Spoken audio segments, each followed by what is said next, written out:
Happy Monday night, everybody. It is another edition of Chips and Dish on this post-Super Bowl party.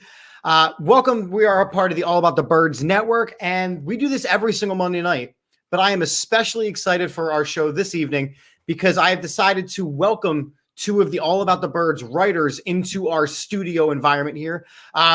Give some noise and some big welcomes to. We got Sam over on this side. You can see at Steiner_Sam. And we got British Dave at Dave GFC Miller.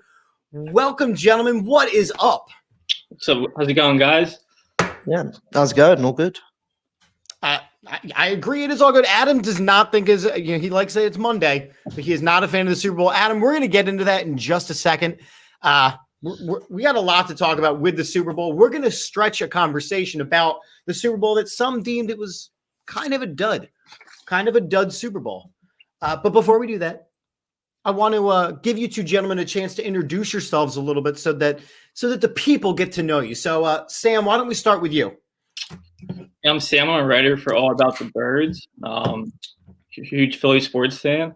I'm just excited to talk about all the latest and greatest in Philly sports tonight. A lot to talk about. Yeah, and I'm Dave. Obviously, I'm Dave. Obviously from England, so very late over it. It's 1 a.m. So very late evening here. But really looking forward to come on. Obviously, I'm a writer for All About the Birds as well. Just graduated from university as a sports journalism graduate, and big Philly sports fan. Eagles, Union, Phillies, bit of the Sixers. Love to see. Yeah, I mean, and that's probably one of the coolest things is when I offered it up to these guys. I'm like, hey, do you guys want to come on and chat? And Dave's, Sam was like, yeah, absolutely, I'm in. Let's go. Dave's was, you do know it's gonna be 1 o'clock in the damn morning, right? And I went, I knew there was something. And he still said yes. So I'm so excited to have these guys here. So let's chat a little bit. Let's start with something that is universal, right?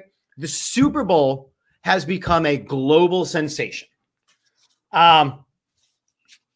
We watched it. We tweeted about it. There were some highlights. There were some lowlights.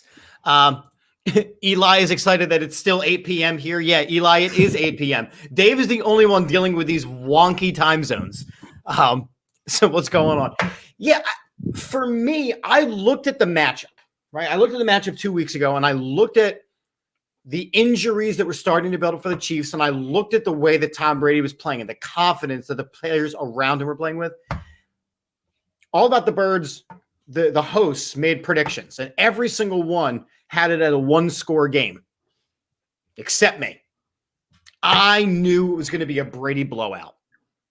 I didn't realize it was going to be that much of a Brady blowout. But I knew it was going to be a Brady blowout. I mean, it was a really weird game. I think obviously we knew the Chiefs' offensive line was going to struggle with that defensive line coming up against them. But I didn't think Todd Bowles would call as good of a game as he did. And I know people are saying this reminds us of the Denver-Seattle game, I think 2014. Mm-hmm.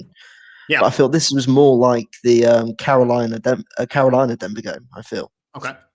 Because I think obviously coming into that game, the whole talk of the Denver-Carolina game was that defense is good, but it's never going to stop Cam Newton. No matter how bad his offensive line is, Cam Newton will get the job done. And the same talk was from Mahomes, and obviously JPP, Shaq Barrett, Vita Vea, and Devin White, and everyone just ate up and destroyed all the Chiefs' hopes. It was a really impressive defensive performance. Yeah, it wasn't like the opposite of what I expected. Going into that game, I saw like everyone else saw Brady, Mahomes. I thought this was going to be a shootout, like looking at like a 40-37 score, just both teams going at it.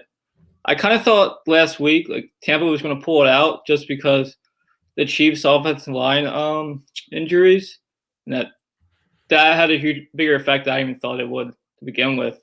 I think that was the worst game of Mahomes' life. Like I've never seen Mahomes struggle like that.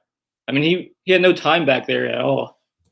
Yeah, and it's funny that you mentioned that, Sam, because Steven he weighs in. We're going to talk about how bad the O-line was for the Chiefs. It was like watching an Eagles game this year.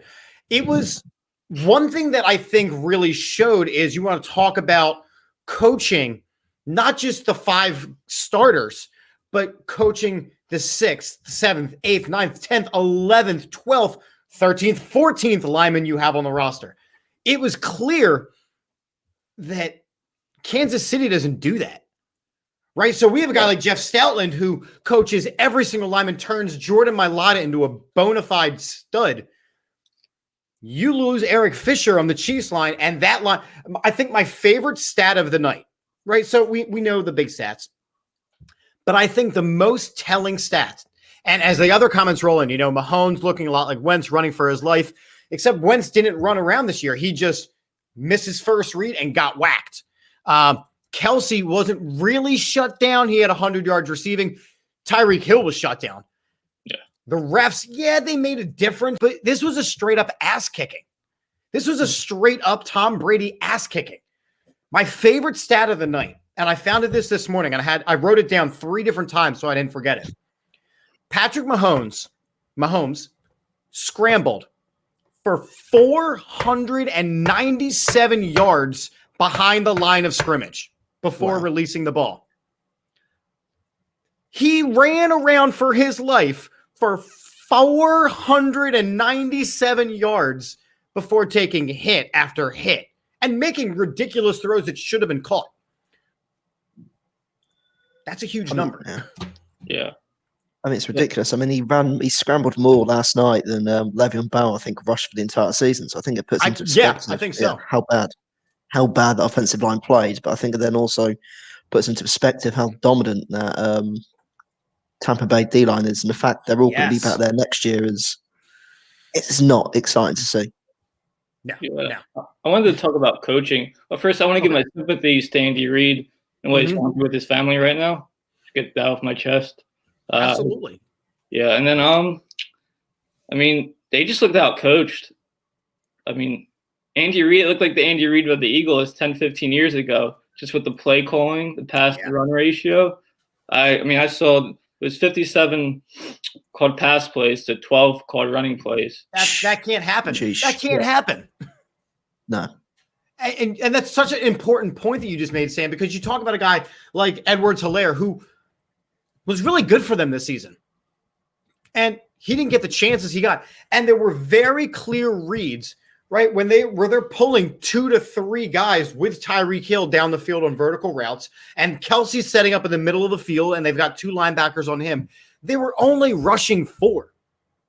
They were rushing 4, and they just stayed on top of Mahomes. And the obvious decision is, okay, if that's what they're going to give us, let's run the ball. Let's bring some more of these guys up in the box. It just goes to show you that the offensive line was not prepared for that game. And like you were just saying, it goes to show you how dominant, absolutely dominant of a performance Todd Bowles got out of his guys. Yeah, and I think that week 12 game as well, although everyone looks at it and goes, it was embarrassing, I think that served them right. I think that was sort of Bowles. I mean, I think it was probably the best thing to happen to them. So I think if they lose a close game and Tyreek Hill doesn't have, I think the best game wide receivers had since probably Calvin Johnson, I think probably about a decade ago. He probably doesn't have the inspiration to go, okay, this is how we're gonna shut Tyreek down. We need to shut Kelsey down as well. So Devin and Levante, you literally just sort of squash him into a box. That probably doesn't happen. Probably thinks we'll just go with what we did last time. You got Hill going off on a deep post route, whatever, and you got Kelsey just doing what he did against the Bills. Right. Yeah, it was something crazy. Go ahead. There were just no adjustments made. Like I would have thought, you go back to the locker room, and then after halftime you come out. You got to start running it more, because then they got to bring a safety in, and then you can go over the top, which they just failed to do. Yeah. And then my other point. Oh, sorry. No, I was just going to say that the coaching thing is important there, because you mentioned the Andy Reid piece, and it is a conversation. Like you always talk about with a Super Bowl, the intangibles, right? It's yes, offense versus defense. Your defense versus their offense. The special teams battle. The coaching battle. But what is that X factor? And for this game, it was played in the Bucs home stadium, right? Yeah. It was played in the Bucs home stadium. It was Tom Brady with 2 weeks to prepare without his kids being around, because Giselle took him to one of the other homes. So he was literally sitting in an empty house. You saw him walk to the field. He was laser beam focused. Yeah. And you also saw a Andy Reid with big other distractions on his mind. He was answering questions all week about Bieniemy. He was answering questions all week about his son. About how they're going to respond from injuries. All the intangibles lined up in the Bucs' favor, and it showed. Yet still, to hold the Kansas City Chiefs and that offense to no touchdowns. I mean, the closest anybody got to a touchdown when the Chiefs had the ball was when the streaker ran on the field. I think he got down to the 1 yard line before getting. He did take a knee. He took a knee. And you know what? Sam, you want to set this clip up, because this clip is great. I didn't even hear this all in its entirety yet, but you brought this to my attention right before we went on air. So why don't you set this clip up and about the show? Yeah, the Kevin Harlan, man. He had the call for the ages. We got to find that clip. Oh, I have it. I'm pulling it up right now. Oh, awesome. It's incredible. He was calling the radio broadcast last night, and he had a great call of the man running out on the field. So this is super excitable Kevin Harlan calling the streaker play. Down 20, 5:03 to go. Someone has run on the field. Some guy with a bra. And now he's not being chased. He's running down the middle of the 40. Arms in the air in a victory salute. He's pulling down his pants. Pull up your pants, my man. Pull up those pants. He's being chased to the 30. He breaks a tackle from a security guard. The 20. We got to watch the final tackle. 10, the 5. He slides at the 1, and they converge on him at the goal line. There we go. Pull There's up a your concussion. pants. Take off the bra and be a man. And the players with hands on hips at the other end of the field are looking at him and shaking their head and saying, why, oh, why is this taking place in a Super Bowl? Down 20. Of course it took place in a Super Bowl. Man, you got to go in head first. When you're going for the end zone, you got to go all the way there. Right. He executed the quarterback slide, but that means the ball stops where the slide starts. If he had, extended the ball, remember that goal line goes around the world. So if he had extended the ball, then he would have, gotten credit for the 6. It's just I'm looking at the comments rolling. This is the level of ridiculousness that Chips and Dish has gotten to. We are talking about the streaker on the field rather than the game right now. Alfie House seems to appreciate it. So did Eli. I mean, but it was a ridiculous game. And you look again. So a lot of people were saying that, look, MVP should have been Todd Bowles. MVP should have been the defense. it was never going if and when the Bucs won the Super Bowl, it was never going to be anybody except for Tom Brady. So let's just talk about that right now. So we're just going to rename it the Tom Brady Award. Who do you think should have gotten the MVP award last night? Dave, start with you. I mean, obviously, you got to give it to a player, I think. That's a really difficult one. I think Shaq Barrett had a great game last night. You could give it to him possibly, or even Devin White. I think one of those two were sort of the standouts in that defense. Obviously, White got that interception at the end and sort of capped off the great game he played. The amount of tackles he made around the line of scrimmage to stop Hardman and Hill and Sammy Watkins from, just what they do. They love to get the ball behind the line of scrimmage, and they love to take it 10, 15 yards after catch. And they just swarmed, and he led the swarm and stopped them from doing anything after it. Awesome play, awesome player, awesome game. Yeah. Sam, what about you? Did Brady deserve it? Well, I mean, the defense is very impressive. I'm going to say they gave it to the right guy, though. I think Brady did deserve it. I mean, Brady's so inspirational. He's the reason those guys go out and give 100% every night, every day. And I think, obviously he was the reason they're in the game, but right.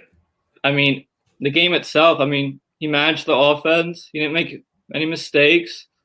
And I mean, he inspires guys every play. You saw him screaming at guys in the huddle up 20 points late in the fourth quarter. They came over. And the streaker should have gotten it. There you go, Adam. Adam's in the running for comment of the night right now. So, I believe the right guy won the award. Yeah, and to everybody who's saying that Gronk should have gotten it, remember, somebody has to throw Gronk the ball, right? And that same person also threw Antonio Brown the ball. So if you're going to go with an offensive player, it had to go to Tom Brady. I think the question that we lean to is this the year that a defensive player should have gotten it? And I think, and it was funny because Johnny on our Wednesday night show was like, Shaq Barrett's going to be the MVP. We all laughed at him. We're like, I even said, if the Bucs win, it's going to be Tom Brady. So good guess. But then you watch him play, and it was like the first play of the game, Shaq Barrett puts Mahomes on his ass. So I think this could have been the year that a member of the defense got it. But what you also saw was a team defensive effort. Yeah. I got to ask a different question here. And this is not something that I prepared with you guys. So we always have our Google Doc, which explains it. This is not something I was ready to throw out to you guys, but I have had an opinion for a couple of years now. And watching this game last night, it kind of continued it. And I want to hear your thoughts on it. So, and Adam, it's like you're in my mind, man. I do not consider Tom Brady to be the greatest quarterback of all time. Right? Okay. I consider him to be the greatest team athlete of all time.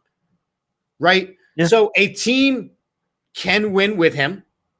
A team can lose with him. But more than often, they win because of him. If we're looking at so as a teammate, he is the greatest team sportsmate of all time. If you're looking at just his position, in my opinion, and I want to hear your thoughts, as the greatest quarterback of all time, he still is not up there. I have always, and I still will, give that to Peyton Manning. As a cerebral assassin, as understanding the game, as executing the throws. He doesn't have the championships of Brady, but as the actual quarterback, I go Peyton Manning over Brady. But I do give Brady the credit for seven championships. Am I off base? Sorry, you go, Sam. There you go, Dave. Okay. I'll go. Obviously, I can understand where you're coming from Peyton, because obviously the 5 MVPs and sort of, I think he went through that spell from probably about 2004, 2005 through to probably, I think, the year they got blew out by Seattle, where he dominated in terms of his performance. He was pretty much in the AFC/NFC championship game almost every year. And I think, do we look at Brady the same if he wins 2 Super Bowls in comparison to 7, or do we look at him on the same sort of in the same conversation as Drew Brees, as he's a great quarterback, but he hasn't got that success, or perhaps on Aaron Rodgers' level, on the similar sort of on that sort of level? Obviously, I think Rodgers is a step above Drew Brees, but sort of in that conversation, right? But he still has the accolades of the passing and the touchdowns and such. Whereas I think obviously he's the greatest winner in the NFL. Yeah, and that's kind of my point. And Sam, before you go, like I'm looking at these comments rolling in, and Dan especially, if you're looking at just Super Bowls, then how do you make a case for Dan Marino being such a great quarterback? You know what I mean? Dan Marino is one of the greatest quarterbacks of all time, yet never won a title. So does winning titles mean you're a great quarterback? Or like you look at Peyton Manning, right? Peyton Manning, when he got to the Super Bowls, yeah, he had some players, but they weren't the greatest who had ever played their position. Meanwhile, Tom Brady and the aura around him gets players like Fournette to join, Gronk to come out of retirement, Antonio Brown to come join, Mike Evans to say, look, next year, we're just going to take a pay cut so we can bring these guys back and run it back. Is Tom Brady more of like the Pied Piper of football where just everybody wants to be around him? It is an interesting argument. I mean, Chip, to your point, I agree. I wouldn't call him the greatest passer of the football. In my opinion, it's probably Aaron Rodgers. Okay. But the way I see a quarterback is, I look at it this way. If the fate of the universe was on the line, who would you choose to win you a game? And my guy would be Tom Brady, because he's going to always come up big in the biggest moments, no matter what, and lift his team to victory.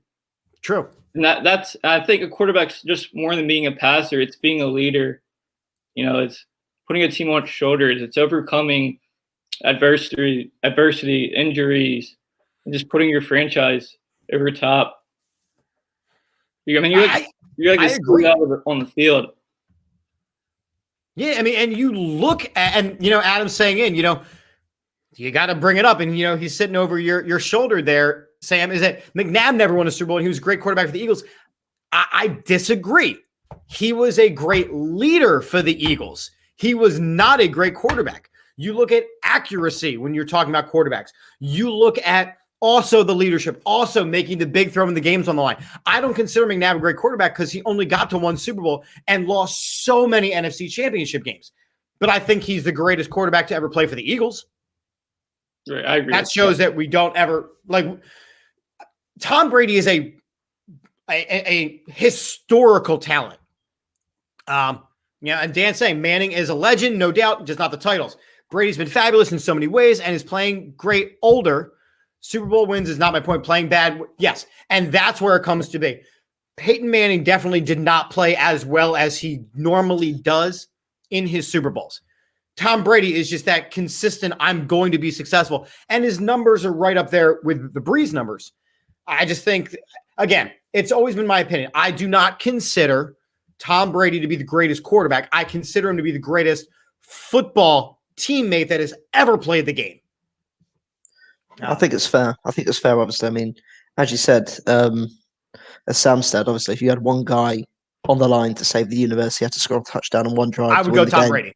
You go Brady because he doesn't crumble. I think apart from trying to think of all the close games he's been in recently, I think the only two games you can think of in your mind are he's messed it up and he's bottled it. Been against Nick Foles. So obviously that's his sort of kryptonite. I think if you're going to bet on Nick Foles or Tom Brady, I think you might have to go Foles in that situation because he seems to be that kryptonite. But as you said, Brady is awesome. I know we're going to get into the Foles thing in a second. I know you're just like, you want to just drop it. You're bringing up Foles. Sam's got that over the other shoulder. I mean, we're going to get into Foles in just a second because it's very possible that this man is going to be back on the Eagles in the next couple of hours. We're going to get into it. Let's just talk about the rest of everything that comes with the Super Bowl. So let's spend a couple minutes on the commercials, right? I thought the commercials this year were really good. Me just personally. Sam, favorite commercial from the night? I would definitely say the Cheetos one with Shaggy. Yeah. I liked another one I would like was the Four Seasons landscaping. Listen, we tried to talk about politics, but that was one of the greatest things I've ever seen because of the political ramifications of that joke. And A2D is weighing in here like, you can't win if you're talking politics, religion, parenting. You can't win. That one was great. That one was great. And yes, A2D, I am a fullback lover, so I did like the commercials. Absolutely. Dave, favorite commercial and why? I enjoyed the State Farm one. That was a good one. Seeing just Drake out of nowhere appear. I do enjoy the State Farm adverts, and I also enjoyed the Paramount one. It was just such a weird advert, like James Corden, the kid from Young Sheldon, like people from Star Trek. I was like, what the hell's going on? And it was the epic build-up of it all. Yeah. So the Jason Alexander one was incredible. Give me back my face, right? Phil Wayne in there. Give me back my face. That was great. I also appreciated, and I'm pretty sure it was for Uber Eats, where they brought back Wayne's World, but they had to include Cardi B. It was the Eat Local. Because you look at that, and by that time the game was already over, so I'm sure a lot of people missed this one. But you look at that one, and I just have to figure out who explained what Wayne's World was to Cardi B. Because she has never in her life watched it. And more importantly, who explained what a Cardi B is to Mike Myers and Dana Carvey? Because those two rock guys could not have been like, all right, excellent. Right? It was just weird. It got me. And Dan is dropping some big news here. They have the Jason Alexander sweatshirt on sale now. I am not opposed to that being a donation to the Chips and Dish special. I will wear that proudly on screen here. It'll be a face within a face. The halftime show was, well, thoughts on the halftime show? Go ahead. Discuss. When it was a halftime show, the thing is, I don't really enjoy the halftime show. It's not a big sort of like music concert guy. I listen to it in my headphones. I listen to it there, but I wouldn't really. I'm not really fussed about the halftime show. I mean, I think the only ones I can really remember was the Maroon 5 one, which was terrible. My wife and mother-in-law appreciated it thoroughly, so that was kind of weird. Right in front of me. I'm like, do you want to breathe like any harder right now? That's really offensive. A little bit. And then I think the Katy Perry one was quite iconic with the dancing sharks, but I think they're never really memorable. I think the one I would have wanted to remember was the Justin Timberlake one, but obviously the Eagles were playing. I just sort of was sitting in a corner having a mini panic attack whilst the game was waiting for the second half to start. But yeah, I'm really fussed by it. Sam, thoughts on the halftime show? I mean, I wasn't a big fan. I've seen a lot better. I think given, conditions of the year in the pandemic, what he put together, I mean, you kind of knew it wasn't going to be your normal halftime show. I mean, so I give him credit for the weekend credit for putting something together out there. It was okay. I wasn't thrilled by it. I am not a large fan of The Weeknd. I'm not a big fan of The Weeknd. However, as I watched it, and again, I'm a music guy. I do the live band scene. I play shows. So I'm excited to be getting back to music a little bit. I'm watching it and I'm going in my ears, turn up the audio mix. First of all, turn up the vocal mix because you can't hear the guy. If he can sing, that's great. And you look at the overall performance of it all, it was great. However, I'm watching it and I'm missing the days of the Aerosmith, NSYNC, Britney Spears halftime show, which is still in my mind one of the greatest halftime shows. I'm missing the Bruno Mars, and I don't want to add the Red Hot Chili Peppers because I've seen Bruno Mars in concert twice, and I know the show he puts on. He could have done that show all by himself. So there have been great shows. Like you guys said, this one was kind of just okay. It was good for the fact it was in a pandemic. Right. Drew, I saw this comment come in. Is this an opinion or is this a fact you've seen somewhere? Because I will go onto the Twitter and see if you can back this up at all. I don't see it on the Twitter. It'd be like everybody exploding my Twitter right now, so I'm assuming it is an opinion. But we will get into that in a second. Final question about the Super Bowl, and we will use it as a way to transition into the Eagles. Looking forward to next year. Tom Brady said he's coming back. Bruce Arians is coming back. Mike Evans has said he will take pay cuts to make sure some of these guys come back. Gronk will come back. And then you've got some free agents. You've got Antonio Brown and Fournette. These guys are all here on one-year deals. The defense isn't going anywhere. The coaching staff isn't going anywhere. Can anybody beat the Bucs with all these people coming back? That's a tough one. Remember, we said the same thing about the Chiefs last year, and the Bucs beat the Chiefs this year. I think we could easily see the Bucs in the Super Bowl again if they keep everyone together. Obviously, Evans saying he's going to take a pay cut means they could also bring Godwin back. I mean, you've got probably the best receiving trio in possibly NFL history.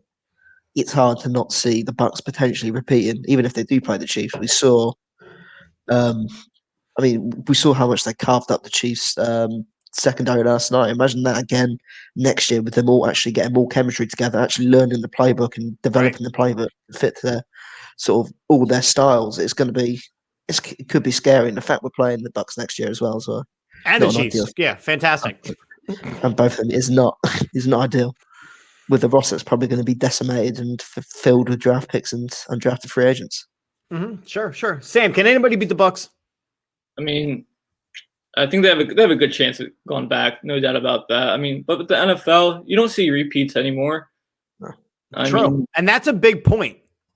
That's a big point that you were just making, is that you don't see repeats. You look at this Chiefs team on paper, and before the injuries started mounting up, who was beating them? The Chiefs beat the hell out of the Bucs a couple weeks ago. And after that game, the Bucs didn't lose again. Right. I mean, I would say that they have as good a chance as anyone does of winning next year. It's unlikely to repeat one. And then, I mean, the roster's not that young, more attrition. And the NFC is so wide open. You have the Seahawks, you have the Rams. Yeah, Don bringing up the Rams right away with new look Stafford leading the charge. Yeah, so I mean, there's no guarantee they get back next year. Yeah, I mean, I think Brady retired. If they do end up going back to back, I think Brady retires. Obviously, he can now join the club with Peyton of being the first quarterback to ever win Super Bowl with two different teams as a starter. If he goes and wins back to back, he becomes the first ever quarterback to win back to back with two different franchises. That could be the perfect sort of walking off into the distance. I mean, I just look at this guy and he's 43 years old and he is playing better than most quarterbacks half his age. Literally half his, guys are coming he played Patrick Mahomes last night. Tom Brady won his first Super Bowl when Patrick Mahomes was 6 years old. That's crazy. That is insane. And to still be playing at the level at which he's playing. Right. The thing that's crazy is usually if you see a guy win a title and they're over the age of 40, you start talking about, is this going to be his last game? Is he going to retire after this? And no one mentioned that. Not even a thought. Right. And it was so funny that Jim Nantz at the trophy ceremony asked him that. And Tom Brady almost laughed in his face. Yeah, we'll be back. Okay. Fucking peachy. Great. Now the Eagles are definitely out for next year.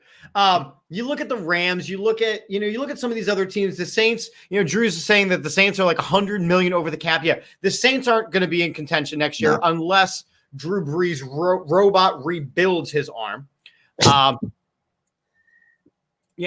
Don, nail on the head. Brady has done more in his 40s than most guys have done in their whole career. At 33 years old, I wake up and I'm like, oh, my hip hurts. I can't. Dude is winning Super Bowls. It's ridiculous. It's insane. And I look at this team and I'm not sure anybody beats them. I'm not sure if it's not a repeat of the same Super Bowl next year. The Chiefs, they got some holes to fill, but their coaching staff isn't going anywhere. And what I just said about the fact that they didn't lose another game after that loss to the Chiefs. I mean, the Bucs, they struggled in November because they didn't have the benefit of an offseason with their new quarterback. They were building into the system. They were learning on the go. This team learned.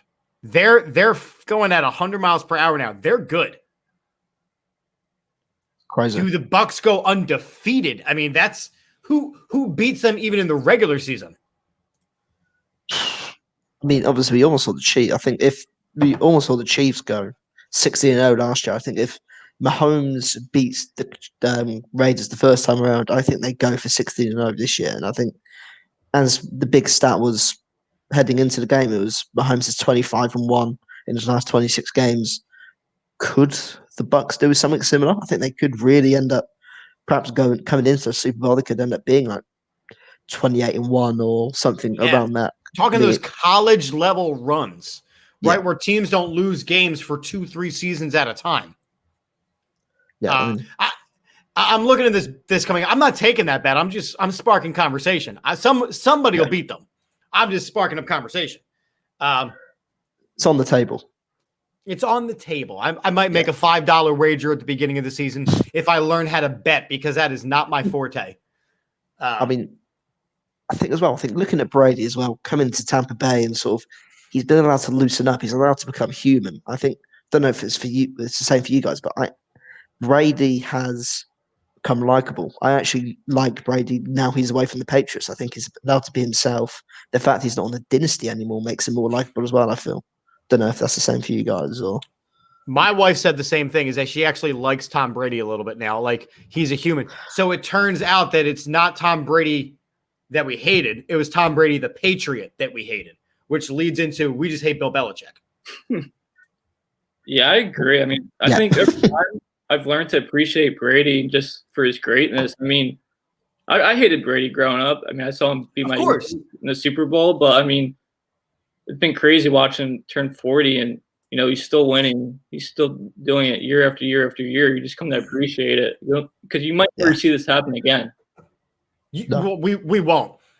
we will not see this happen. This is something, and they're trying to push the narrative that, well, Mahomes he's on his way. He's got some ways to go. He's got some ways to go. And at some point, Andy Reid is going to retire. Hell, this might be the season that Andy Reid goes, look, my one kid I lost, my other kid I'm about to lose. Like, this might be the one that pushes him over. Yeah. And I know everyone's sort of building up Mahomes to be the next Tom Brady or even better than Brady. I'd put my money on that he is more like Peyton Manning and Aaron Rodgers than he is like Tom Brady. Yeah, I would agree with that. I can't see him eclipsing 7 Super Bowls. Obviously, I could end up being massively wrong. He could go and win 10 for all I know. But I think looking at it and sort of looking at the Chiefs this year, I think I said it consistently. I said the fact they kept winning one-score games and they were playing it so close, I thought like they're running their luck. At some point, they're going to get beat. And I thought the Bills were going to do it to them. Obviously, and Bucks, they were a one-trick pony. It was pass the ball, lots of speed. Pass the ball, lots of speed. Yeah. They weren't an overpowering defense. They weren't incredible at special teams. I mean, you saw a rookie punter and what happens when special teams fall apart in a big game. This is a team that was not fully prepared for the Super Bowl, and Tom Brady does what he does and just wins Super Bowls unless it's against the NFC East, which I love. I mean, it's funny looking back. Oh, sorry. So it's funny looking back. Yeah. Oh, God. No. You were saying looking back. Go ahead. Oh, so looking back, it's going to be funny looking at Brady's career. You look at all the quarterbacks he's beaten in the Super Bowl. He's beating Russell Wilson, Kurt Warner, Mahomes, all these great quarterbacks, Matt Ryan. And the 2 quarterbacks he's lost to are probably the 2 most mediocre he's played in the Super Bowl, Nick Foles and Eli Manning. And the fact he's lost to those 2 sort of a blemish on his career. It is incredible, the fact that Foles somehow managed to beat him. I just want to point out one thing. Those Giants Super Bowls, I mean, all credit to Eli Manning. No disrespect, but I mean, those defensive lines were dominant. I mean, you had Michael Strahan. Like, that's not nothing to huff on. Yeah, I mean, they won because of those defensive lines. The amazing thing about the Foles Super Bowl was Foles outplaying Brady. Straight up. Yeah. Unreal. I don't think we'll ever see anything like that ever again. I don't think. No, it was a straight shootout. It was great. It was absolutely fantastic. But all right, so now we're at the beginning of a rebuild, right? So what does this all mean for the Eagles? First off, it put a gigantic pause on the Carson Wentz saga of drama, right? I was in our group chat tonight being told, be prepared to break news on air tonight. I'm like, I'm ready. I'm ready. I was ready a week ago outside of this main studio. We have an entrance room of Carson Wentz being traded. Like, we're ready to go. This is now becoming a problem. Dave, you shared something in our writers chat that I would like you to bring up here. Obviously, I think someone mentioned on, I think it was 97.5 The Fanatic earlier today, that apparently Wentz is returning calls with Jeffrey Lurie and Nick Sirianni and members of the coaching staff. But apparently, he's not picking up Harry Roseman's calls. And I think that is a massive indication of what is going on within the Eagles organization at the moment, especially with Rob Mardy's tweet over the weekend saying he spoke to an Eagles player and he mentioned about Wentz going, and he said the biggest issue is still there. It sort of is terrible. The biggest issue is still there. We've said it on show after show. How can a guy be so bad at his job like Howie Roseman is and still have a job? And it's very simple. It's because he works for Jeffrey Lurie and he does whatever Jeffrey Lurie wants him to do. That's it. He does whatever Jeffrey Lurie wants him to do. So is the issue Howie Roseman or is the issue Jeffrey Lurie? By what you're sharing, Jeffrey Lurie isn't the problem if Carson Wentz is still talking. But we're getting to the point where we go, we don't know if that's true. We don't know if that's true. We don't know what's true. And this is all being blown up out of proportion.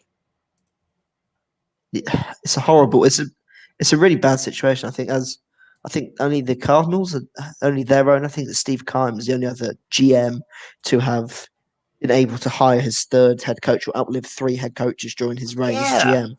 And you think, like, how has this guy gone from messing up the dream team with Andy Reid and sort of having Andy Reid's reign sort of capitulate in front of him, go to Chip Kelly, and obviously Chip didn't help himself, Chip Kelly didn't help himself, and then go through Doug Peterson, and obviously that everyone knew there were risks between Peterson and Roseman, draft picks that he didn't want, and I mean it was really indicative as well of the fact that it came out that apparently Lincoln Riley and people such as him were having a bigger influence on the Eagles draft picks and their own head coach. Right, that's a problem.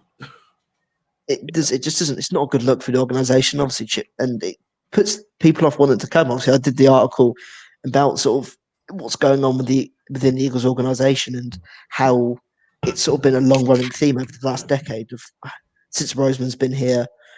They've gone over the head coach's head to fire members of staff. So many leaks have been reported when the head coach is sort of on the brink of being fired. It just doesn't paint a good picture. I mean, it gets to a point when a young quarterback or a new head coach is like, why would I come here when I know I'm going to get screwed? It becomes more about the people who aren't on the field than the players and the fans, and that's not a recipe for success. Yeah, Phil, that one was for you, man. I'm glad you're paying attention. We always joke about how I cracked my second beverage on the air, so that's my favorite. Sam, what does this mean? Like, is Howie Roseman still the issue here? Yeah, absolutely. But I mean, what's going on behind the scenes? It's like really fascinating because, of course, Carson was hurt. They drafted Hurts in the second round. But is this whole thing just based on that? That's what I want to know. I mean, the fact that he's ignoring, they're not even on speaking basis right now. Like, it's very odd to have such a relationship like that. I can understand like Peterson and Wentz having a rift, so they fire the coach to appease Wentz. I understand that, but the fact you still have that major of a rift between Wentz and the general manager is the guy above your boss technically. Like, you would think you could work that out. Like, I want to know what else is going on behind the scenes. Yeah. My understanding was that Nick Sirianni was brought in to fix and teach quarterbacks. So they bring him in and they're planning on getting rid of the guy who he was coming in to fix. Like, that says a lot. You know, right. We are a joke organization. And what's really interesting is how the two stories are not being reported the same way, right? Deshaun Watson wants out. He's made it very clear that he wants out. Well, he's a problem. Carson Wentz has not said a word, and the story is exploding around him. Could he come out and say something? Yes, but at this point, what does he say? Yeah. What is there to say? This relationship, I do not know if it is repairable without another head being put on a stake. Yeah. And it's got to be Howie's. Yeah. It has to get to a point. I think it's sailed completely at this point. I don't think there's any going back. Hopefully, they get good compensation for Wentz, but I just don't think it's fixable. They're going to have to move on at this point. I don't see any chance of them coming back. Something to that point, and I don't know if this video has gotten a lot of airtime, but this is Steve Mariucci, who, great coach, incredible coach, weighing in on the Carson Wentz situation. Then after that, I got a short one from Kurt Warner that I want to play. But listen to what Mariucci says about Carson Wentz in this situation. I thought it would be good for Carson Wentz to get a new start someplace else, like Ryan Tannehill did, and just go to another team and start over and without looking over your shoulder and all of that thing. And I thought Jalen Hurts is good enough to start in the National Football League. So when you have, what did John Madden say? When you have two quarterbacks, you don't have one. Well, I don't know about all that, but I think they're both good enough to start. And I would hate to see that team go back and forth and have controversy and a split locker room and all of that next year. It's just would be difficult for them. So anyway, we watch it with interest, and we'll see if it looks like they're going to keep Carson. And but if he has a bad game or two, man, he's going to be like, whoa, okay, I'm out, and that's unfortunate for them. Okay, so thoughts on that first take?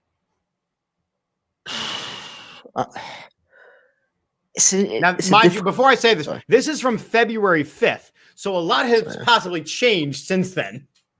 I mean, obviously, he thinks Wentz is going to be back. Is obviously that's the part that's going to change. Yeah, not true. I want to go forward to if Wentz does get traded with the whole couple of bad games things. As we all know, Philadelphia is probably the most reactionary sports city in America. We love to change our takes. Lying.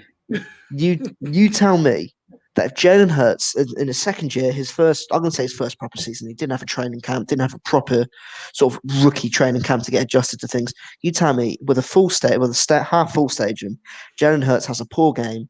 Fans aren't going to be screaming from the touchline. You don't tell me WIP won't be screaming from in their studios going, they've got to put Foles in. They need to save the season. They have to put Foles in.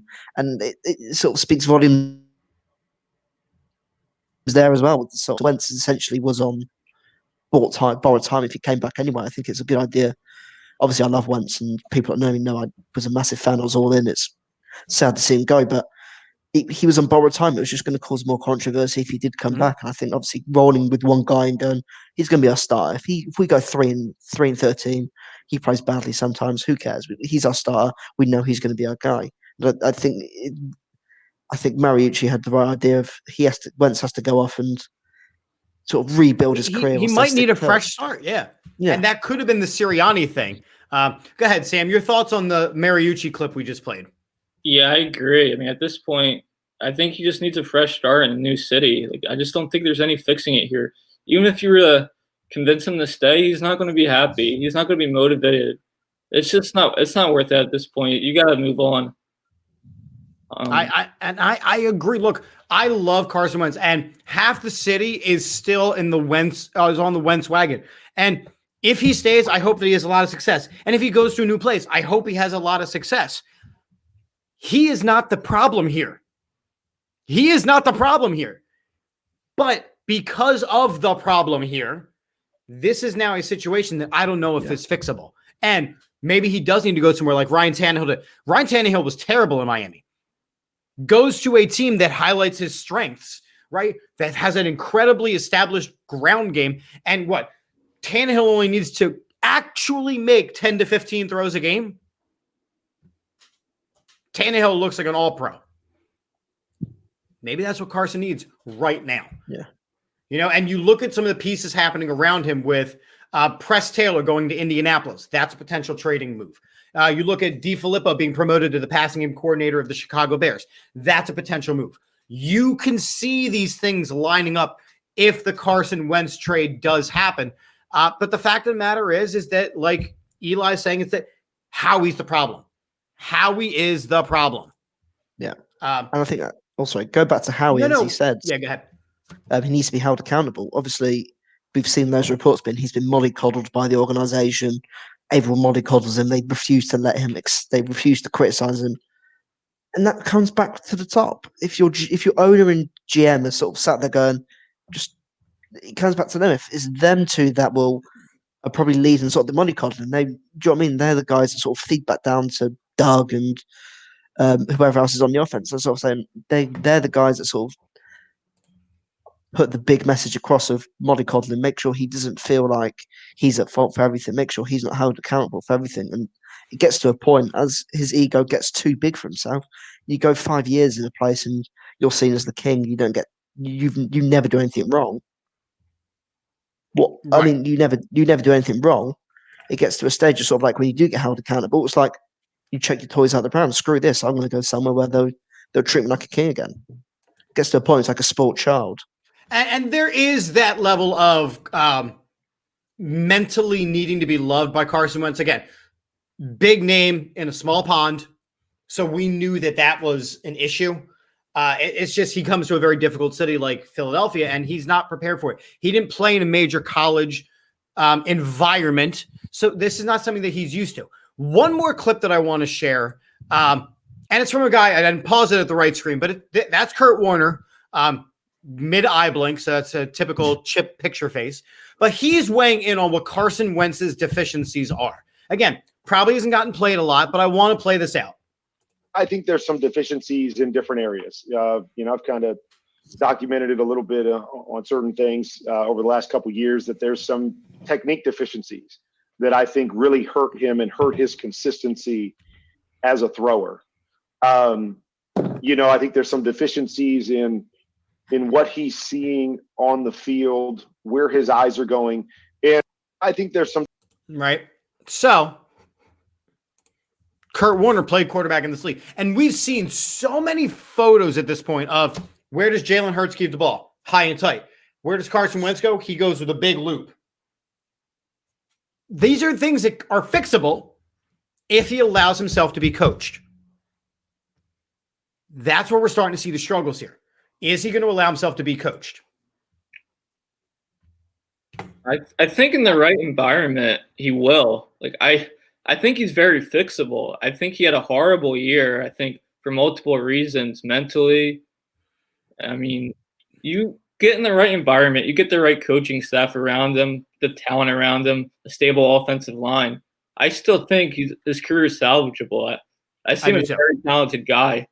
I just think here in Philly, it's just the timing. I mean, they're clearly entering a rebuild. I don't think he's interested in staying for that. I just don't think it's the right situation right now, unfortunately. And you mentioned he's not wanting to stay for that, but again, he's only in year 5. Why is he? You need to be in a rebuild. That's what needs to happen. That's where we're at. But okay, so we're going to assume that Carson Wentz is being traded at this point. Is Jalen Hurts ready to be QB1 of this team? I think he has to be given the chance. Obviously, he had 4 games the back end of the season. There were small sample size. Yeah. Things he did well, things he didn't do well. But I think next year we'll give him 16 games. It's obvious that they drafted him to be the next Russell Wilson. Whether that happens is yet to sort of be found out. But give him 16 games. Give him an off season. Give him a training camp as being QB1. Then we can properly sort of, as a fan base and as an organisation, everyone can sort of properly sort of know what he's about. Because if he plays great and we go 3-13, you think, well, look, the team wasn't good and Hurts showed real development in his passing and his pocket awareness. You think, okay, yeah, we'll accept that. We got our quarterback going forward. But if he's terrible and we go 3-13, you think, okay, we're going to have to start with a new quarterback again in 2022.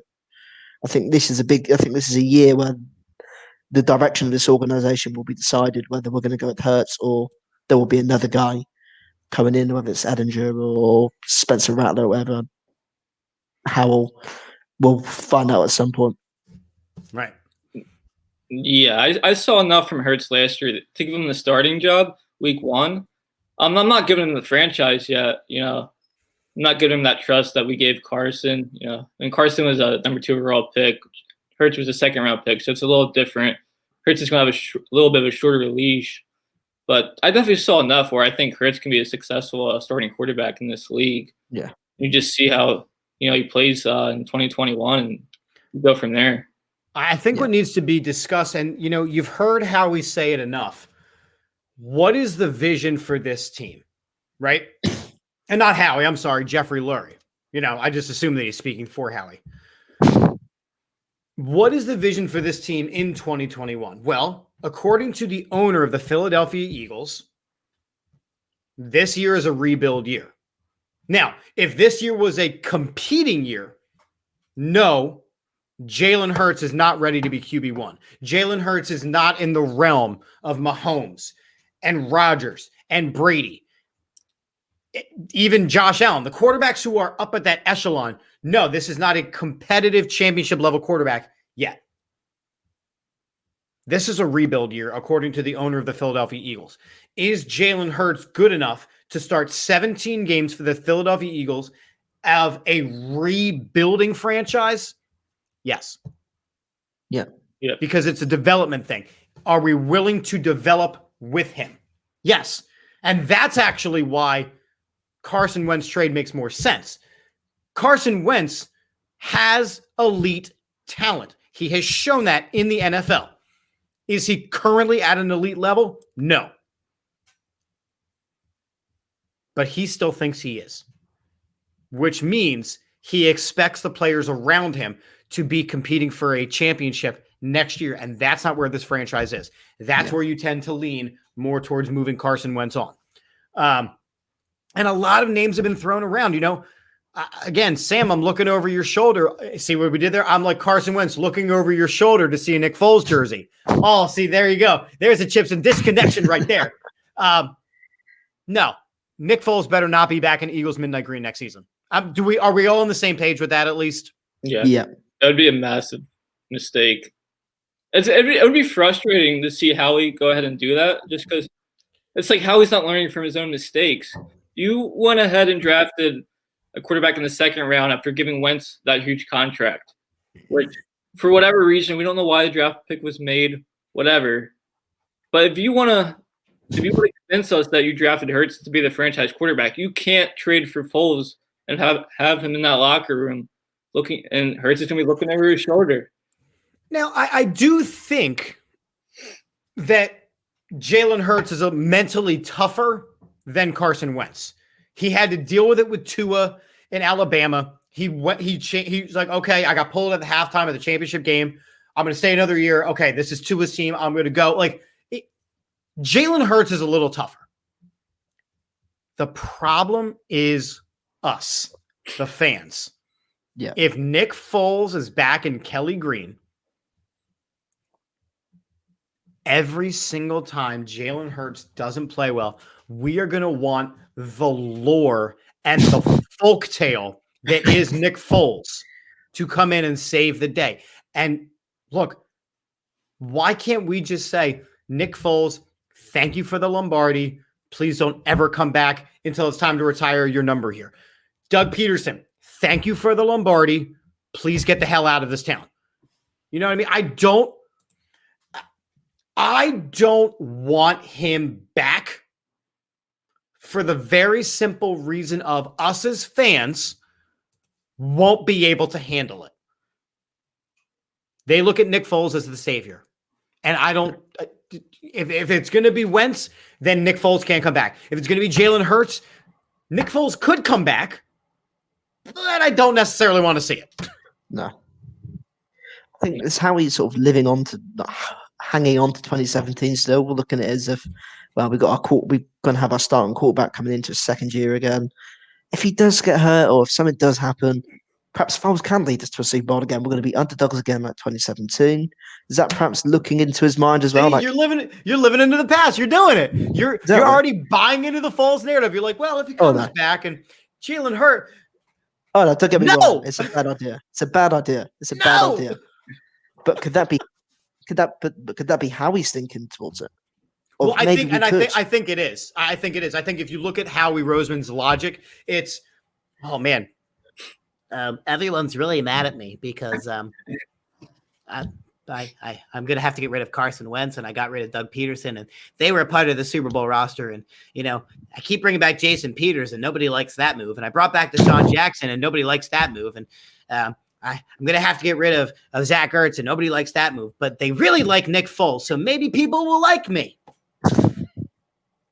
Yeah, I don't. No! Does Howie just love quarterback controversies? Like, what are you doing?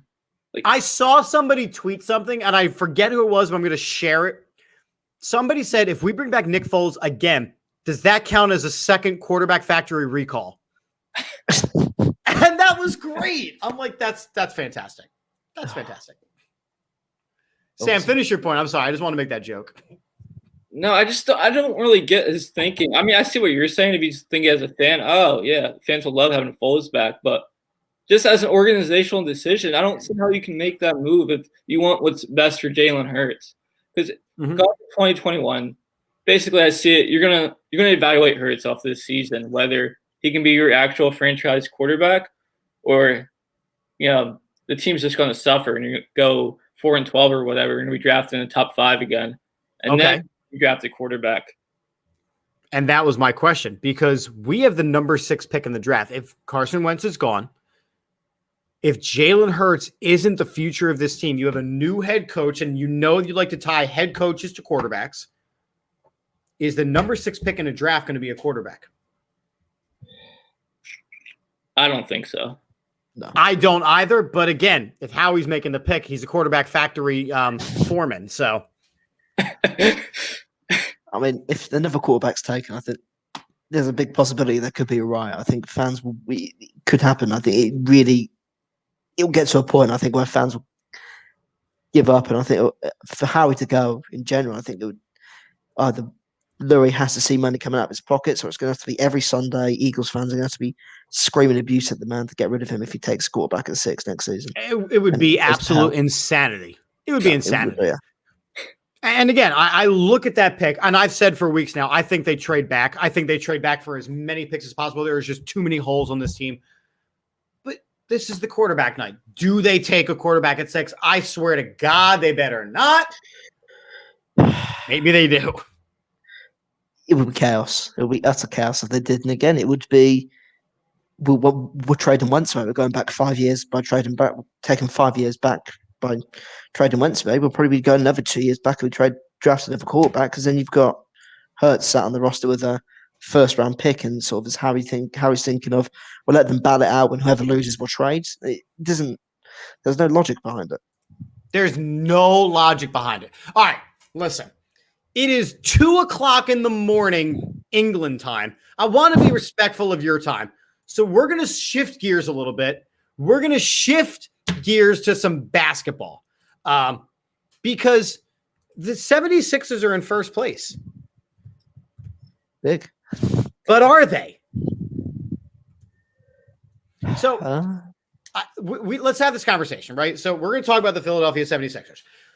I said last Monday night that I was so excited. Look, they had a good week of basketball, but I was so excited for the Saturday night game against the Nets because we were going to see how they stack up against the best team, the second best team in the East. Kevin Durant, James Harden, Kyrie Irving. And then Friday night rolls around. Kyrie Irving's finger hurts. So he didn't play. KD gets pulled in the third quarter of the game. Now, let me say that again. Kevin Durant played the first 2 quarters, gets pulled from the court for COVID protocols. Now, mind you, he's played the first 2 quarters. So everybody on the Nets has been exposed. Everybody on the other team has been exposed. He's tweeting, this is ridiculous. I need to be playing. This is crazy. This is crazy. This is crazy. The game rolls around. Kevin Durant doesn't travel with the team. The Nets that have already been exposed to Kevin Durant. They don't cancel the game. The Nets take the court with James Harden and a bunch of other people. The Sixers win. The narrative about the Sixers has been they haven't beaten anybody of substance. When they beat the Heat, it was without Jimmy Butler. When they beat the Nets, it was without. the only team that they've really beat was the Lakers. Is this team the best team in the East? No. Whoa, that's a solid no. Okay, go. As of today, no, because the way I see it, in the 7-game series, I don't think they beat Brooklyn, fully healthy with Durant, Harden, Kyrie Irving. I just think the cream will rise to the top. But I will caveat that. If they hold on to first in the East, having home court throughout the whole Eastern playoffs will be very valuable, and that might be an X factor for them. I agree, and that's a really interesting point. I don't think that the Nets are as much of a problem as you think that they are. Because, and you saw it on last night, or you saw it on Saturday night, without major members of their big three, they're not as good of a team, right? They're not as good of a team. They have absolutely no depth on their bench. So unless they make a flurry of moves, the Sixers right now have a deeper bench. Dwight Howard is playing at a 6-man of the year level, and he's bailing out Joel Embiid, who doesn't always play back-to-back games. I think that Matt makes a great point here. Home court only matters if there are fans. Yeah, that's a big point. Other than that, it's just, that's our stadium, that's their stadium. That's our stadium, that's their stadium. I think the Sixers are the best team in the East. I think Joel Embiid is playing at a superior level.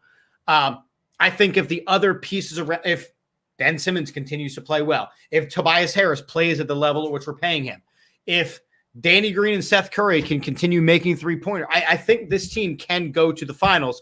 I don't know if they can beat the Lakers in a 7-game series. But as far as the East, right now, who is stopping Joel Embiid? Nobody. I mean, the only worry is for the Sixers is, as we've seen, they've been dominant with the full lineup. I think they're unbeaten with their full lineup, aren't they? But obviously, I think they've won one game without Embiid this season. They've struggled when Simmons isn't on the court either. I think it's getting it right when one of their two big superstars aren't on the court or aren't playing. I think if they can start to win games consistently without Embiid or without Simmons or even without both, I think then you can sort of sit there and go, they can take the Bucks in 7. They can take the Nets in 7. I think that's sort of the big thing for the Sixers. And you look at the Bucks. The Bucks are having an off year. Joel Embiid has durability issues. So you're looking at this team and you're going, I want them to do well. I want them to do well. This is big, but there's multiple days off. There are no backs-to-backs. This team is dominant. I think they can reach the finals. I just think that against the Lakers, you're going to have some question marks. And speaking of the Lakers, I'm trying to wrap this up, Dave. I know you gotta head to bed. Like I said, it's 2:00 in the morning. I'm a night bird. I go to bed like 5 a.m. over here, so he's good. Speaking of the Lakers, now what's coming to conversation is LeBron James's thought on the All-Star game, right? LeBron James says no. There should not be an All-Star game because the season ended recently, right? It was a shorter offseason. There's all the COVID protocols that they need to worry about. There's issues with testing and false positives and net. LeBron James is saying there should be no All-Star game. Should there be an NBA All-Star game this season? Sam, let me start with you. I'm going to go with LeBron on this one. I don't think it's necessary. I mean, there's not going to be fans there. So that's big point. Big point. That's kind of pointless to have an All-Star game without fans in my eyes. And then as a Sixers fan, I don't want to see him beat an All-Star game or any game that has no meaning. That's huge too. Yeah. I mean, so from my point of view, I don't think it's necessary to have one this year. Yeah, I agree with that. I think obviously they could go with the NFL route and do perhaps like a 2K sort of game, perhaps put all the All-Stars into the game and do something like that, get a couple of legends, MJ or people along those lines to play the games for them like they did with the Pro Bowl. But again, it's just unnecessary. It puts players at risk of catching the virus or getting injured. That just isn't necessary this year. Right, absolutely. And the thing that Yeah, that stands up. And Adam actually said the same thing, right? Do a virtual All-Star game at NBA 2K. So, Dave, you're playing it for the NBA. Yeah, there's no reason to have this game. And, LeBron James is the ambassador of the NBA. He is the Tom Brady of the NBA. So, when LeBron James says something, that's what the NBA says. So, LeBron James is saying, no, we're not. I'm not playing. If LeBron James isn't going to an All-Star game, there's no point. If there's no fans, there's no point.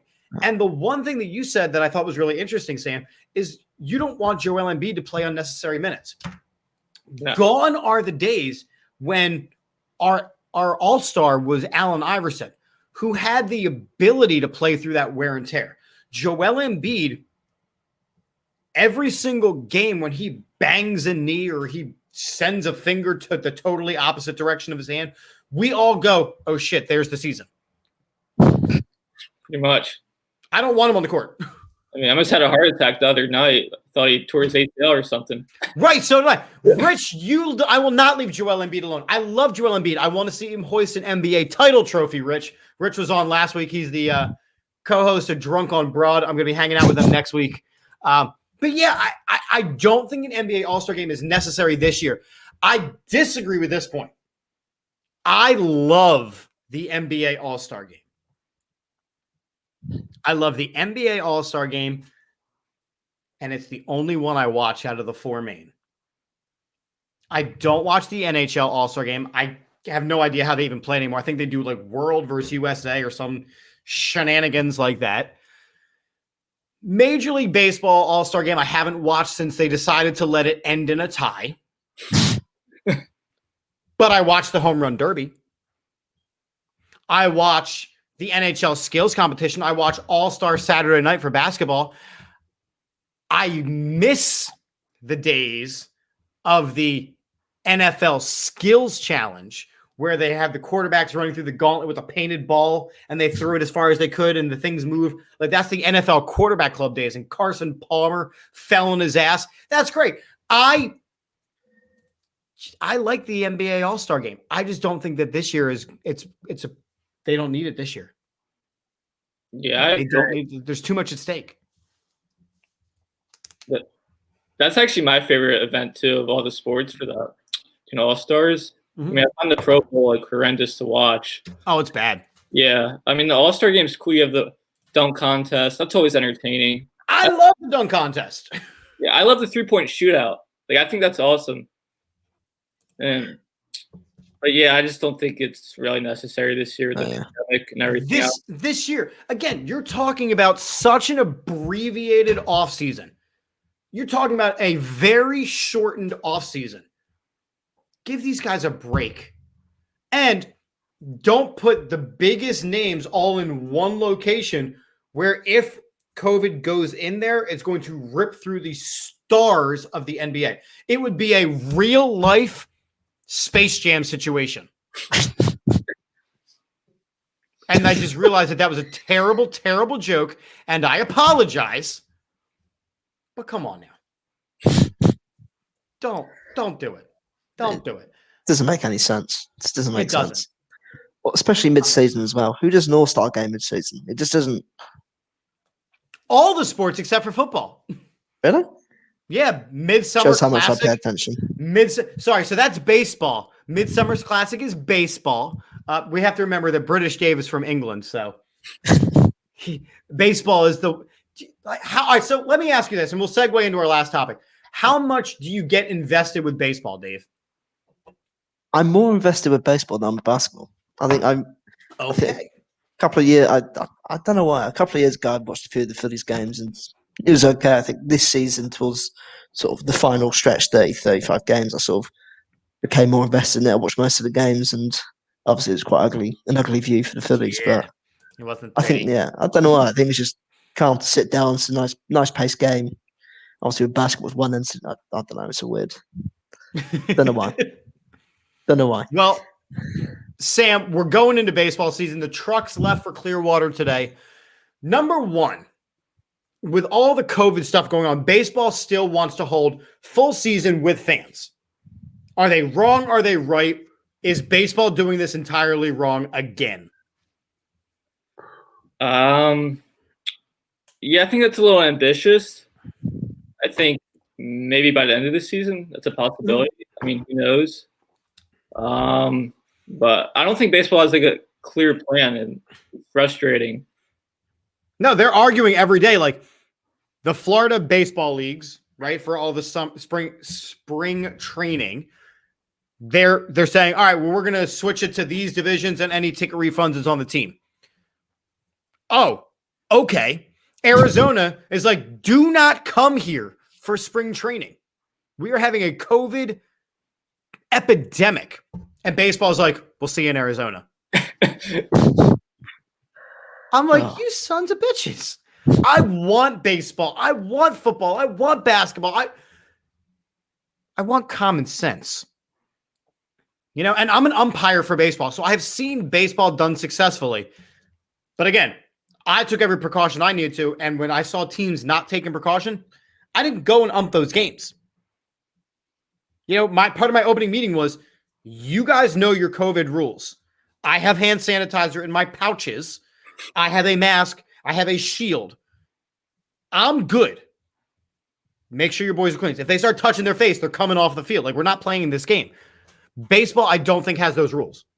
No. Like Major League Baseball. And I think as well, the thing, obviously, baseball sort of becoming sort of the dying art of American sport, isn't it? I think it's the sport that's sort of dwindling away.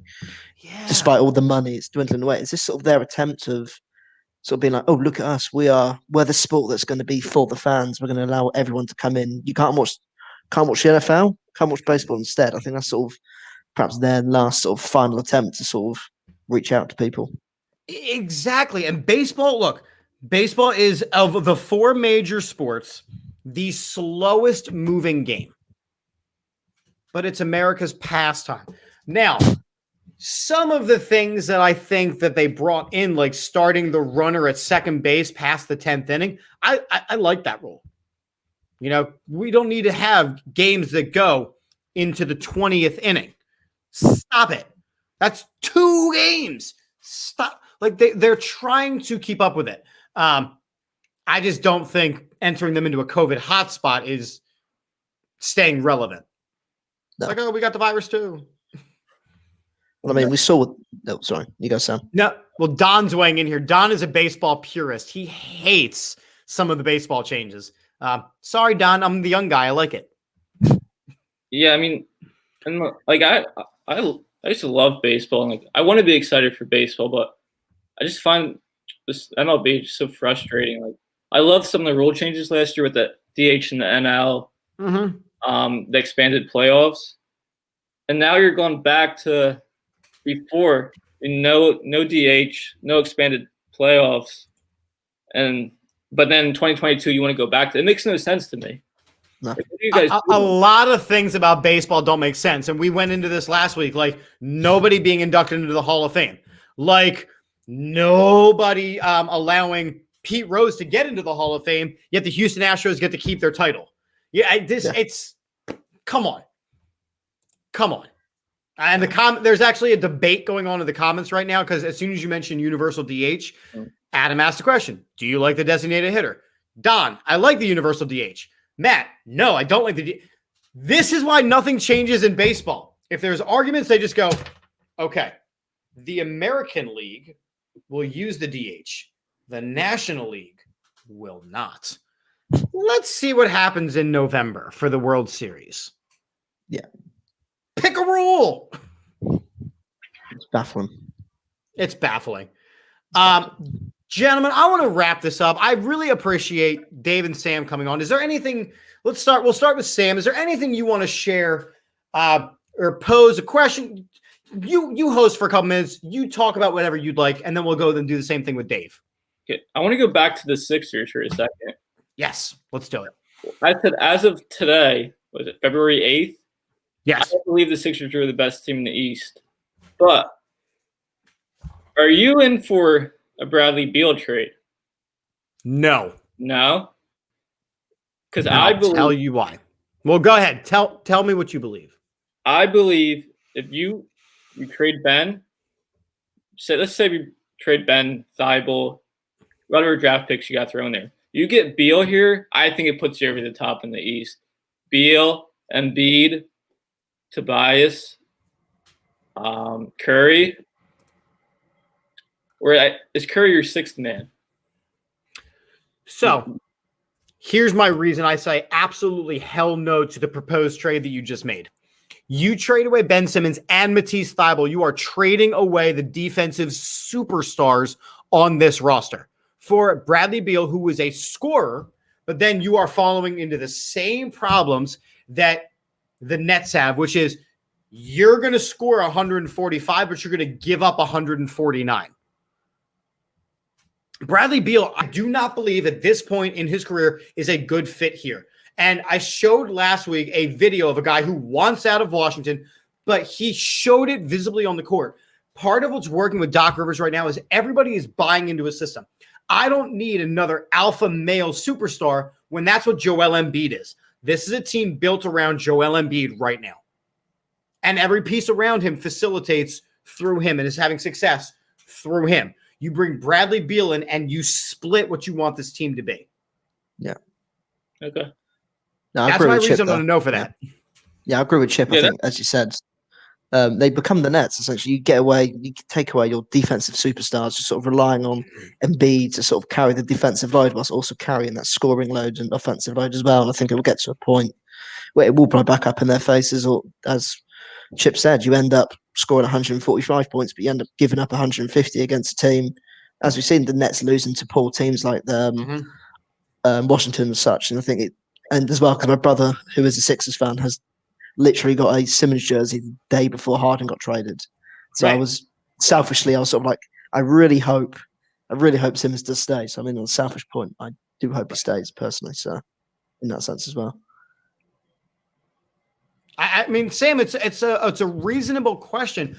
They have gone on record and said they are not trading Ben Simmons. So I have to go with that. This is also the same, city though that wants Ben Simmons traded and then they don't want Ben Simmons traded. They want Carson Wentz traded, but they don't want Carson Wentz traded. We got to stop being reactionary. Right now, we're the first place team. What you need to bring in for the Sixers are complementary pieces, not alpha male pieces. Okay. No, that's fair. I mean, like I said, you really would have to change those rotations around bringing Beal in. And who knows? I mean, so much of basketball is just that chemistry on the court. And you don't always know the most talent's going to bring the best team together. So that is a fair point. Yeah. I mean, I just think that even with Ben Simmons not scoring, 15 points a game, what he brings defensively cannot be replaced. And when you have to replace it with Matisse Thybulle, what he brings defensively cannot be replaced. That you can win a game 80-75, even in today's NBA. You can't build seasons and win streaks when you're giving up 150 points per game and losing Ben Simmons. I mean, Tobias Harris can't stick with LeBron James. No. And again, it makes, as you said, with LeBron James, when you get to the Eastern Conference Finals, you're playing the Bucks and you've got to go up against Giannis, or if you're playing the Nets, and obviously it will be a high-scoring game, but you can't keep a hold of Kyrie, Durant, and Harden. It will get to a point where there will be a breaking point if you break apart that defensive sort of stability. Right. Absolutely. Dave, your chance to wrap up anything you want to share. Go ahead. I mean, obviously, we were talking about baseball. I thought perhaps we could look into perhaps the Phillies going ahead into this season. How, obviously, bringing in JT, but re-signing JT and Didi Gregorius was a huge sort of move. Was huge for the team, for Girardi as well. I think, obviously, it allows him to sort of build a foundation around the team. How long before, with him, Bryce Harper, does it take until perhaps they get fed up in the city? How important is it for them to make the postseason this year? I think it's important. I don't know. So the lineup looks great. The lineup looks like it did before. The lineup should be able to put up 9 to 12 runs per game on an average, which should win you baseball games in the major league. They are starting to put new faces in the bullpen, which is important. I think the Archie Bradley move it's the best move of the Phillies offseason as far as new faces go. Yeah. but I also think that they still need an extra starter. You know, you hear Taiwan Walker. He's taking batting practice. I mean, that's big. They do need. I think Matt's exactly right here. They got to find a way to make the postseason. Yeah. And if not this season, that has to be by next season. Yeah. Absolutely. Well, gentlemen, listen, I really appreciate you guys coming on. I'm going to do some wrap-up things, and then we'll end this little shenanigan. So, as a reminder, this is Chips and Dish. We do this every single Monday night. I got different guests coming in. I asked these guys this morning. I say this morning, Dave. I know it was like 1 PM for you. To come on because I want to do a little bit of a writer's roundtable. Again, both Dave and Sam write for the All About the Birds website, so make sure you're checking out their articles. You can follow Dave at DaveGFC Miller. On Twitter, you can follow Sam at Steiner_Sam. I want to remind everybody, thanks, Adam. Appreciate you. I want to remind everybody that 99 Jersey is partnered with All About the Birds. Normally, you'll see me wearing some sort of ridiculous jersey. Yesterday for the Super Bowl, I wore my Bobby Boucher Bourbon Bowl Water Boy jersey. Got that from 99jersey.com. I have my Shane Falco jersey from the Replacements. I have a Kobe Bryant high school jersey. They have a lot of great stuff. So check them out, 99jersey.com, and tell them Chip sent you with this code right here, AATBirds at times 99 Jersey for a 15% discount. As always, All About the Birds is live every Wednesday night for our show with me, Johnny, Jeff, and Phil. Right now, I know Phil is doing his fantasy Fairway to Heaven golf show on, I believe, the Heat Ratio Network. I got to check on that. So pop on over there when you sign off of here. Every Saturday night is Johnny's draft show, and then back here every Monday night. Plus, if any big news breaks, we're on to tell you about those things. Next week, special announcement. Next week, I will not be live on this network. I will be joining the gentleman from Drunk on Broad for a bit of a big roundtable debate myself. So I'm just going to carry the name over there. We'll still do a lot of the same things, but make sure you check that out. As always, I want to thank everybody for watching. Great comments tonight. Great feedback. I want to thank Sam and Dave for popping on. Dave, like I said, is from England, and it is, what now? Is it 2:30 in the morning? Yeah. I don't even understand this British stuff. Sam, it's 9:30 here. We're good. We're good. Keep going. We can keep going, but you might start to see Dave just like disappearing out of the frame a little bit. So as always, we end every show on the All About the Birds network with a very simple Go Birds. And we end every Chips and Dish show with the corniest sign off of all time. And I got to come up with a better one. So make sure you hit me up with some suggestions. But gentlemen, just keep chipping away at life. We'll see you guys next time. And don't go anywhere. I just have to play this exit video as we go. See you guys.